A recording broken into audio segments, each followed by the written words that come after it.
اگر که کیوبری و پول داری که هزینه کنی ولی نمیدونی چی بخری، کلاک بهترین گزینه است. این روبیک جزو آیتم های رسمی سازمان WCA و روبیک مسابقات رسمیه.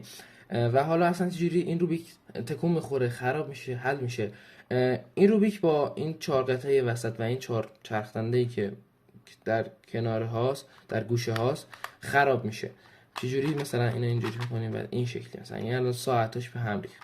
ما باید تمام ساعتاشو 12 کنیم، هر دو طرف باید 12 شه. این روبیک کلا با چرخدنده کار میکنه و برعکس بقیه روبیکایی که یه کورنر وسط داره و محور ماننده، این نه، با چرخدنده کار میکنه و خیلی روبیک جذابیه و به نظر من با اینکه قیمت بالایی داره ولی ارزش خرید داره و به نظر من بخرین و حلش کنین و حال کنین. تا ویدیوی بعدی، خدافظ.